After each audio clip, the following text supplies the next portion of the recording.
Great, we're live. So welcome everybody to this remote interview. My name is Lisette and I'm interviewing people and companies doing great things remotely.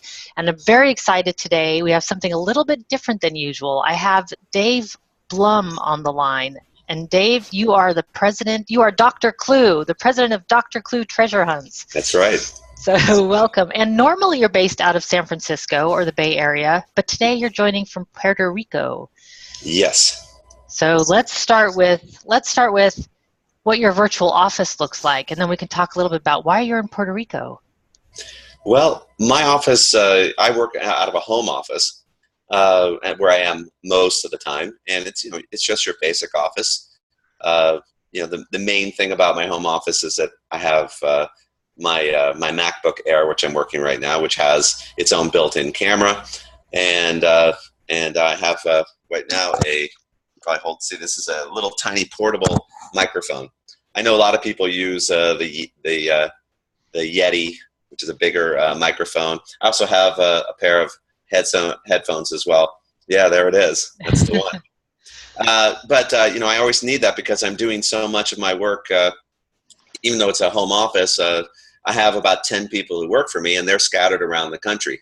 I don't see them very often in person. There's only one of my employees works in the San Francisco Bay Area. The other ones are in North Carolina, South Carolina, Washington, D.C., Philadelphia, and so on. So it's important to have video capability. It's important to have the ability to do teleconferences and so on. And then, of course, the rest of the time when I'm not in my home office, I really am virtual. And so my home office consists of this, my MacBook Air, my microphone, my little day planner, and that's pretty much it. My cell phone, and that is what I do. That's my home office. Sometimes I'll set it up in my hotel room. Sometimes I'll set it up in the bar down in the hotel. Sometimes, if I feel like it, I'll set it up down by the pool here in San Juan. Nice. And so you're in Puerto Rico to do a treasure hunt, a team building game. Tell us about what you do and what these treasure hunts are. Well, a good 20 years ago when I started this company in 1995, I had this idea that I'd like to start a business that combines my interests. And I had three interests that I figured out, right? One of them was I liked working with teams and I liked working with groups. I've done a lot of group work. Secondly, I really liked travel. And third, I really liked writing games and puzzles and just working with puzzles and writing. So I sort of combined these three interests after I had seen a treasure hunt, or scavenger hunt. I went on one, public one, and said, I can do that, but I'd really like to use it to get at team dynamics. Have people do something really fun and experiential, but then draw out from it and debrief it on how people do teamwork and how people increase their rapport, their familiarity, their camaraderie, and so on. What are the dynamics? So I started doing these experiential games, and in the form of treasure hunts, which was an odd thing to end up doing, but it ended up being something I started out just for fun and said I'll do it for friends and for social groups. But then it sort of took off, and then people said, "Hey, we want to do something outside of San Francisco. We want to do something in Washington, D.C. I think that was one of the first, in Baltimore. And then someone said, we want to do something in Geneva, Switzerland. And then somebody said, we want to do something in Paris. And then somebody said, we want to do something in New York. And so I started doing it. And before I knew it, this was my living. And basically what it consists of is creating these living board games in some of the world's greatest neighborhoods and museums, inviting clients to come out on kind of a field trip to that area where I have something already set up, and then we play this game. They're in small groups. They solve clues that lead to specific mystery locations, and they have to work together as a team, leveraging the skills and knowledge of the team. They have to execute a plan. And while they're doing this, they're interacting with the host city, interacting with a place which they may not even see. If you're flying into Puerto Rico, for example, you may never get to Old San Juan. You're just in the hotel, but we give them an opportunity to get out of the hotel, accomplish a little bit of sightseeing, and also do a whole lot of great teamwork in the backdrop of an amazing place. And that's what we're doing today. Actually, I have one coming up in about 4 or 5 hours time. We're going to go out to Old San Juan and solve clues and explore the area and then debrief the heck out of it. Sounds awesome. It sounds really awesome. It sounds in a way like what I call them is work holidays. I go somewhere and I stay for weeks or a month and I work from there, but I also explore and really get to live in the place, you know, so you get to see the place that you're in. So I want to ask a really big question, and I know that this question has a number of answers, but what is the basic ingredients for collaborative teamwork? I know the small question. I know. But I'm really curious, you know, when these people are getting together, there must be something consistent amongst the puzzles and the games. There must be sort of common insight, I'm guessing. Yeah. Well, of course, the question is also, are we talking about collaborative teamwork that is co-located, or are we talking about collaborative teamwork which is remote? Because they're slightly different, right? Right. Now, yeah. I mean, fortunately, when I do my programs, most of them are in one place in real time. People are coming together for a meeting. I do also do some virtual team building, and you just have to work extra hard on the communication part of it, right? You have to, you know, if it's video, it's great because you get to see faces. If it's a teleclass, you know, you have to do things like making sure that everybody says, "This is Jim," and then you talk, or "This is Mary," and so on, you know, so that you can, you know, you can keep the voices straight. For all the programs, I mean, it all comes down to building trust, really, you know, and you can build trust by a lot of different ways. Just by being together, showing caring for other people is huge. This is true however you're doing your teamwork. Caring is very important. If people feel like you have their back, you know something about their personal life, you know, and you're respecting that. If if someone sees you suffering or working hard or struggling, they're there to give you a pat on the back and a lift. All of that builds trust, and that is key to teamwork, whether it's virtual or co-located. So you really have, and that's true for leadership as well. You know, you show true caring for other people, you have their back, and they remember that. I love it. And actually, I have never had that response before in terms when I've asked how to build trust on your team, virtual or not. Nobody's ever said showing caring before. And I think awesome. Yeah. I mean, you know, people sometimes they get into the mechanical part of it. You know, we need to be more efficient, more productive, have a higher performance. We need to execute our tasks and our strategies and our tactics. But I think that it comes down to trust and caring more than anything, really. Right. And feeling like you said, somebody's got your back. Yeah. And also, you need to be trustworthy, meaning you have to do what you say you're going to do. If you take on an obligation or a task and you don't complete it, you're going to lose trust every time. But if you actually complete it, so those are really huge. I mean, I'll give you a couple others if you're interested. Yeah, please. This is solid gold. Yeah. It's really important to be transparent in your emotions. Not transparent in the sense of that you are discourteous, you know, which some people say, "Hey, I'm just being real here." No, I think you need to be courteous, but I do think that you need to be transparent and not keep all of your cards to your vest, because nobody can really tell what you're feeling. So if you were a manager or a leader and you didn't share your feelings with people, they would say, "Oh, I can't read him. He's like Spock," But if you actually are really saying, you know, "Hey, you know, here's how I'm feeling," people will trust you a lot more, right? Okay. Similar to that is a sense of being, you know, vulnerable as well. You know, you're showing your feelings, and it could backfire, but you're going to show your feelings. And can't lie. You need to be absolutely truthful.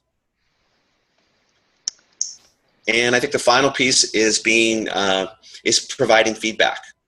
It's very important. Again, if you had a leader or manager who never did monthly reviews or quarterly reviews, who never gave you feedback on how you're doing, it's always guesswork. "Gosh, I don't know if I'm doing well. He never says anything to me." Right. Most managers feel like, "Hey, I'm not micromanaging. That's great. I'm giving you full freedom." And yet we need some structure and we need feedback. And so, and that builds trust. So you put all those together, and if you can, you know, we do all those in our program. We build all to build trust. I think all those are important, along with having FaceTime. It's very difficult to build true trust without, you know, without time in person, because we human beings are wired that way, of course. Right. Yeah, and I've really tried to argue over and over, like, no, it's not absolutely necessary. And it's true, it's not absolutely necessary. But in almost every single interview, somebody says, really, if you get together face to face, you're going to just save yourself a lot of time and hassle. And so, yeah, it can't be ignored. You're right. Getting together face. Well, and the thing is, you can't pat someone on the back when, virtually. I do think the video, the new ability to have video so simply and so easily has gone a long way, because I think teleconferences, the old medium, I thought they're kind of terrible. I mean, it's just distended voices. Yeah, you can get some work done, but just the fact that we're having some eye contact, and right now that you feel like you're in the room with me, at least we're getting, the gestures and the facial expressions, which is important. Agreed. I think it takes it to a whole different level. I mean, you get a sense back, you get sight, which is hugely important. I mean, it's not, it's always different when you actually see them physically. There's more, you get everything, but it's better than the old spider phones that you had to lean over, like, hey Bob, it's Lisette, can you hear me? Yeah, I still do teleconferences occasionally, but I don't like them very much, and there's no need to. It's so easy now. Right, that's the benefits. So now you said that you have about 10 people that are scattered all over the U.S. The U.S. or the world? And at the moment, just in the U.S. Okay. And why are those people scattered? Why not have people just in the Bay Area? Why did you set up your company remotely? Well, I have a business where primarily we're meeting people not on site, but we're meeting them off site near wherever their meeting is, right? We're basically, you could say we're coming to them or they're coming to us, but the point is that we're having real-time meetings with them. We're meeting them in Old Town, Philadelphia. We're meeting them in Las Vegas, wherever.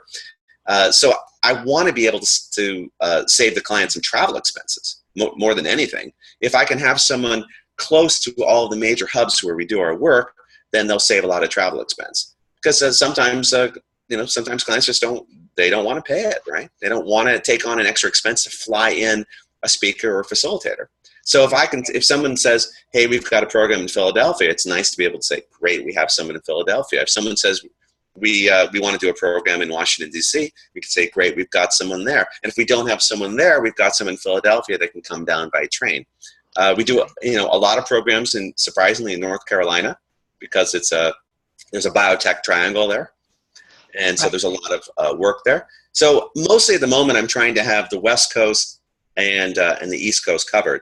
When programs happen in the middle of the U.S., where in Denver or something, then the client needs to bring one of us out from the East Coast or the West Coast. But primarily, I just want to have people near where we're doing most of our programs, which is either in California or on the Eastern Seaboard. Yeah, I can see that. It makes sense, because the travel is not just about the cost of the travel. It's the time that it takes. It's the preparing and the decompressing, and when you're there for who knows how many days. It's it's expensive. Time is expensive. It is indeed. As my business grows, I fully intend to keep on hiring and hopefully actually opening up offices in each of these locations as well. Right now, we're all having our own independent virtual home offices. But it would be nice to have little hubs as well, and that'll be the next stage. And how do you guys communicate with each other now, and how often do you need to communicate with each other?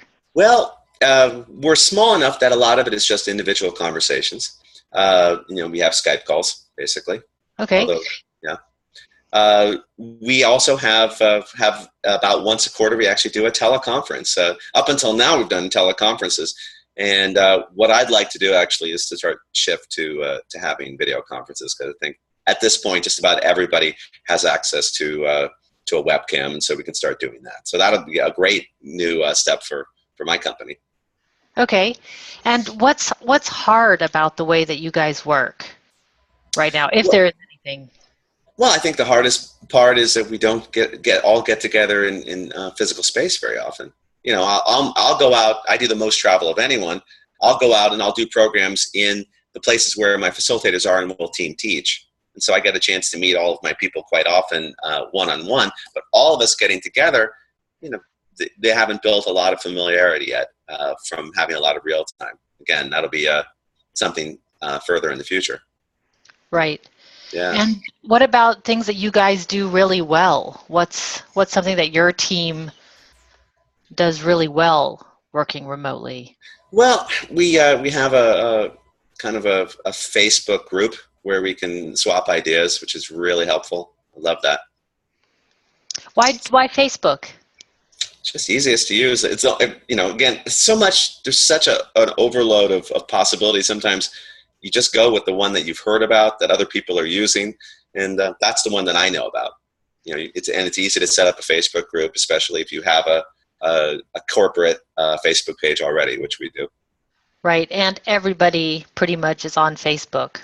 My whole family Yeah, included. exactly. For better or for worse. For better or for worse. So having a place where people, even when you're not having a meeting, they can continue to share ideas and share activities and share facilitation techniques, share their latest and favorite icebreakers. All that is great.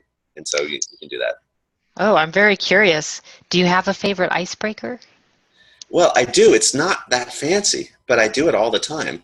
And my favorite icebreaker is the story of your name. What that means is that all you do is share. Each person will share what they know about how they got their name. What do you know about how you received your first name? If you have a middle name, what do you know about that? What do you know about your last name? Does it have a meaning? If you're in particularly in the Far East and in India, very often your name means something, right? Right. It actually has a direct translation. Do you have a nickname? Did your name change at Ellis Island if you're here in the U.S.? Very often it did. And so you have each person share their name. So for example, my name is David Ross Blum. David is a biblical name, King David. Ross comes from my paternal grandmother, whose name was, or actually great-grandmother, whose name was Rose. My last name is Blum, which means to bloom in German. However, as I always tell people, my name by all rights should have been Victor. You're like, why? Yeah, exactly. Well, the reason is that my mother's mother, my grandma, she said that she would take a very nice baby present on behalf of my mom if she named me after my cousin's deceased father, whose name was Victor. So, if I named Victor to honor this gentleman, we would receive a very nice baby present. My mom and my grandma took the present and named me David anyway. True story. And I always imagined that if they ever came over to visit, we would have to hide everything that said David. We would have to put up "Happy Birthday, Victor," and. So when you tell this story, it doesn't feel touchy-feely. Oh my goodness, we're going to be singing Kumbaya. It seems very straightforward, and yet you end up telling a lot about yourself, a lot about your parents, a lot about your relatives, all these various things. A lot of times people will admit something like, I don't really like telling this, but in fact, I was named after a beauty queen, or I was named after a candy bar, or whatever it is, something crazy, right? Right. And it ends up being a great exercise, and of course it helps me to get to know their names because we've connected a story to a name. Brilliant. So I use that one almost every program, and if each person just tells 1 minute, and you do it in a team, it takes 5 minutes, and it breaks down the barriers in a very quick amount of time. I love it. I love that. That's a great one, actually. I'm going to add that to the icebreakers list in the future. I love icebreakers. In fact, I have a newsletter that I send out every 2 weeks. It's called the Friday Icebreaker Newsletter, where we feature a different icebreaker every 2 weeks. I've been doing it for over 10 years. We have a lot of icebreakers down there. That's a lot of icebreakers, yeah. Yeah, I poach them off of the web, and so eventually I'm going to put them all together, get permission from everyone, put together an ebook or a regular book, and it'll be a great resource. Oh, yeah, for sure. You've got to do that. It's a great idea. On my way. For my Virtual Icebreakers blog post was one of my most popular, which I thought was weird because there's only about 8 different ideas in there, and I pilfered them all from the internet. Of course, they were just my favorite ones, but it gets a lot of attention. Yeah, most of them are actually not even proprietary. They're people have put their own spin on them, but 2 truths and a lie is pretty common. So right. Yeah. So I want to, in terms of getting to know each other personally, because this is something that comes up with virtual teams a lot, is the team building aspect of getting to know each other and creating that sense of team when we work together virtually. And one component of that keeps coming up that I'm really struggling with because it's not my expertise, but that's culture on teams. And I don't know Yes. what your experience is with doing these team building games with culture. And I know that's a big, broad question, but I'll just ask your take on it. On Well, it's cultural an interesting thing. Companies have been very intentional about it, haven't they? Like, I think Google, for example, they've really cultivated a sense of fun in their culture, right? There's a company called Menlo something or another. The CEO wrote a book called Joy Inc., and they have a culture of joy, and they're very, very intentional about it. And they do a lot of things like they do programming. All the work is done in pairs, so they make sure that people are always working together in a pair, and then they change the pairs really often. So they're really trying to have people do work together and create redundancy. There are companies, if you're doing adventure sports that's based on adrenaline, you're going to go out and you're going to do adrenaline sports together. Every company has figured out. I mean, they're really innovative and effective ones have figured out what their culture is, and then they declare it with a manifesto or a mission statement, right? Totally. I find the organizations that are really exciting and have an interesting culture is when they're changing the status quo in a huge way. And they've got everyone on the same page that we are creating a revolution. And so the leader is basically saying, I'm the head revolutionary. We are changing the status quo. Come along with me. And it'll be the status quo within our organization, but it's also going to be the status quo in the world, right? Obviously, I think, Google is great for that. And there are a lot of organizations, but I think that creates a culture that's exciting because what people really crave is meaning, right? Sure, we crave status, recognition, perks, and so on, but you look at the political campaigns, and people work long hours for next to nothing because they feel like they're doing something meaningful that's going to change the world. And so I think those are all really important for creating a culture. Okay. Yeah. And how and when you're doing these virtual, or not these virtual, your teamwork, your puzzles, Yes. how does that play out? Culture, I don't know if it does, but how do people? Well, I think that there's different pieces of it, and we try and walk people through it from the beginning. For example, when we do an icebreaker like the one I demonstrated, Story of Your Name, it's about creating. There's a sense of familiarity and a sense of camaraderie just by doing this offsite together. Familiarity, camaraderie, identity is very important. We actually have people, before they go out on the game, they create what I call a team commitment sheet. It's a contract that they sign together. Awesome. I think the mistake that a lot of team building companies do is they think that team building equals recreation, or team building is just a distraction. But I think there's an opportunity to really address culture and community. And so we actually have the commitment sheet where people figure out what their roles are. They figure out what their ground rules are. They come up with an identity, which means a team name. Sometimes people even do a team cheer. They come up with what is their team purpose, which I think is very important, right? What is your team purpose? One of the questions I often ask people is, what is a win today? Even whether you win or lose, what is a success today? And that really speaks to what's your team purpose. And we have them do this because we want them to build identity, familiarity, camaraderie, all of these things, before they even go out. And then as they go out there, they're going to also have opportunities, as I said before, to demonstrate caring because, let's face it, people want to succeed. And when you're solving a puzzle, if it's frustrating and you're confused, you're mentally struggling, right? And Right. So if you're working on something and you've promised that you're going to solve this clue and you want to uphold and be trustworthy and you can't solve it, it's great if other people see you struggling and say, hey, let me give you a hand with that. Or, hey, let's switch puzzles. Fantastic.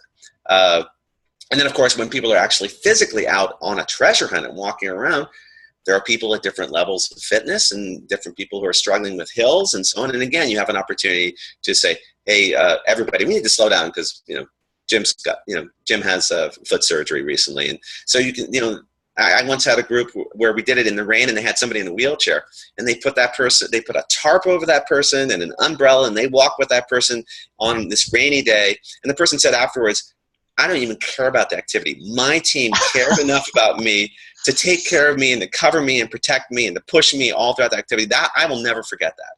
That's what she said. Awesome. Yeah. And also the power of what you're providing people is you're giving people an experience together, which is so powerful for team building. It's not like a thing. It's really a thing that they've done together, which I can only imagine is really awesome. And I love the idea of this team commitment statement, I must say, because in my workshop, the first thing I teach people is to create a team agreement together. Like just set the ground rules for how you're going to work together. Do you need core hours? How are you going to communicate with each other? And I haven't met a single company that has ever put a team agreement in place so far in any of the workshops I've been to. And for me, it was like the first step. When I was building, I was like, well, first we do this team agreement, but I know nobody ever does it. So I can imagine that this also plays out really powerfully. Now, the interesting thing as well is that in our programs, we always have at least one clue that you cannot solve unless you partner with another team. Oh, interesting. Yeah, you get the material and you say, I just can't figure this out. It doesn't seem like we have enough information. Dr. Clue, what do we do about this? And slowly it dawns on them, hey, I got an idea. I think we have to work together with one of the other teams. And of course, someone says, no, they're the enemy. We can't work with the other team. This is a competition. And slowly, again, the light bulb goes off. I got it. I think that we would have an advantage if we partner with another team on this clue and share resources and share information. And if there's 10 teams and those 2 teams figure this out, they have a competitive advantage by partnering. And I think it plants the idea that even when it seems like a competition in a competitive environment, and we're talking about departments and divisions, there's always opportunity for collaboration and cooperation. And very often that innovation will propel you forwards. Because I think when you're talking about teamwork, it's not just individual teams executing a task. It's also about your ability to cross-pollinate and to do interdepartmental collaboration. And I don't think that should be neglected when you're doing a team building. If nothing else, it's going to create a really rich discussion about this was a competition, but it wasn't a competition. And then you start to say, what are the advantages of this? What would be the advantages of all the teams working together? That was an option. Why didn't you consider that? And so all of a sudden you have a full exploration in simulation, in microcosm of how organizations work. Sometimes they work together competitively for incentive, and sometimes they come together and work together collaboratively. And that discussion needs to be had. Almost every time I do this, the group says afterwards, the thing I really took away is I would partner with other teams earlier. Wow. Yeah. Almost always, that's what they say. That's their big takeaway. And it's like, fantastic, you've learned something today. Yeah, it's huge. I think that's huge because the world feels very competitive. And I think it's becoming more and more transparent slowly, but there's a lot of fear in organizations. Scarcity. Right.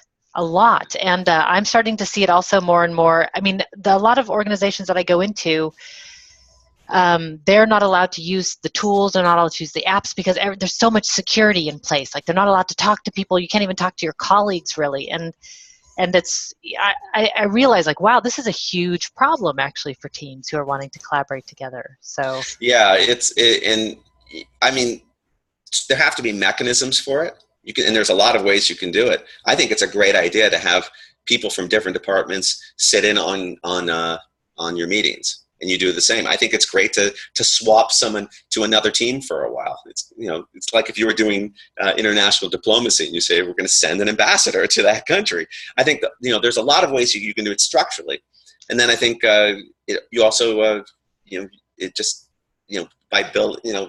by experimenting with it on programs like my own, it just plants the idea that this was an option. And when you do a program where you get to know people you get to see them in action. You get to feel what they're feeling and get to know their name and put a face to a name. You're going to be more likely to get on the phone and call somebody. And you're not going to do that if you never have any touch or any interaction with them. Right. Right. Wow, totally awesome. Yeah. So we're nearing the top, but I have a couple more questions I want to ask you. And one is, because I read on your website that you've traveled a lot. Yes. And when I was in Vietnam, you had even gone to Vietnam and gave me some tips on where to go in Vietnam, which is great. Sure. So I want to ask you, as in terms, because you're also working while you're on the road a lot, and so do you have travel tips for people who are also working on the road a lot, like tips for, how to avoid burnout and exhaustion and being efficient and productive? It's kind of, I know it's a little bit out of the blue, but.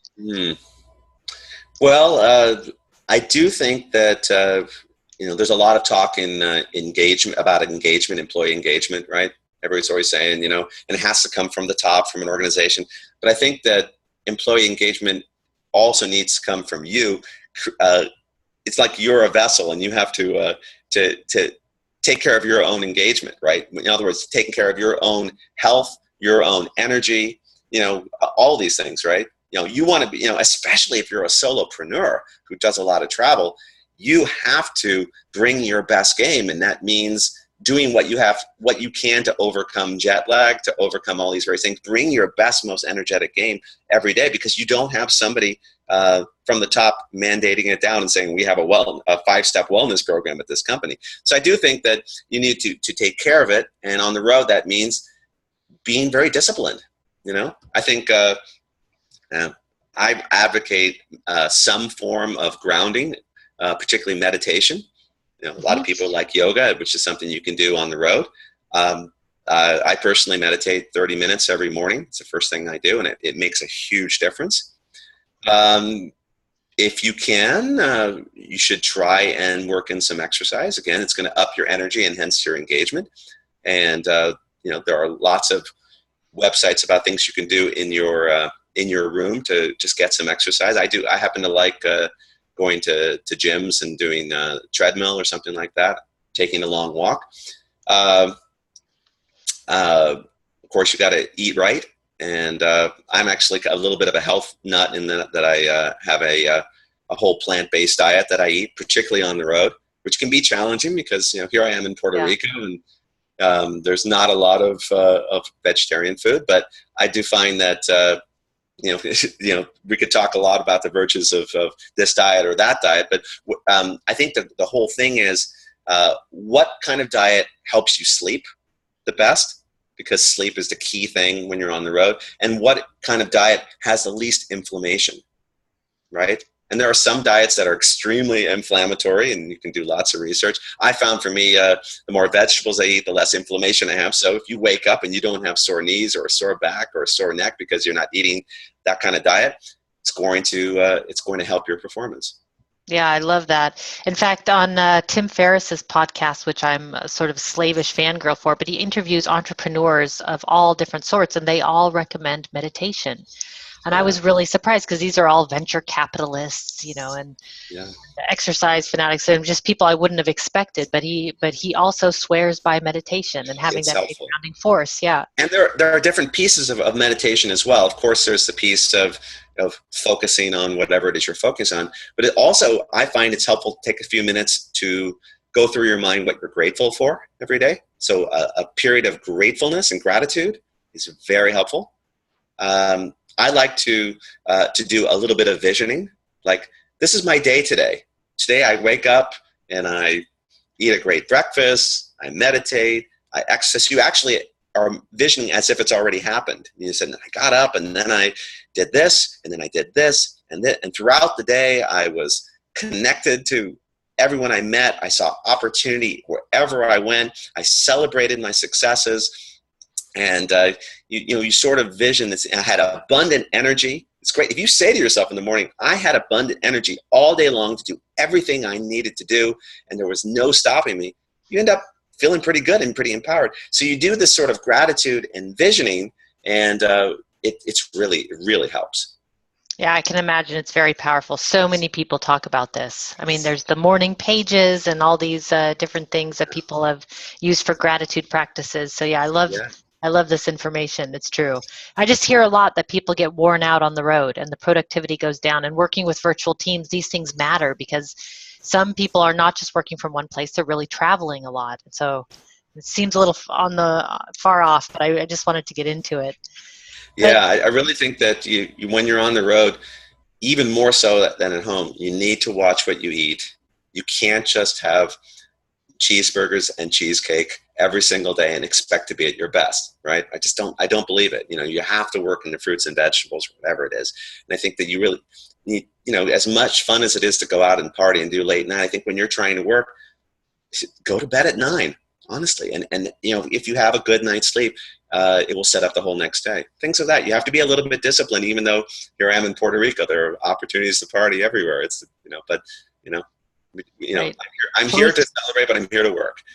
Right. It's the combination of work and pleasure, which the work-life fusion, I think, which is, sort of the paradise of remote working and sort of the be all and end all of what people are Yeah. trying to do. I think if last thing I'll say on the topic is just, if you are coming from a position of I'm here to give and to be of service to my client, to whoever, all of my clients, if I'm here to be of service, how can I create my vehicle myself so that I can be the most 100% highly functioning, shining service to others? And then that's what you're here for.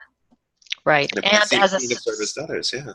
And as a solopreneur, that is super important. That's what you want to show up at your very best. I mean, you want people to hire you because that's what your genius is. That's your reputation. That's how you get known, and that's how you stand out.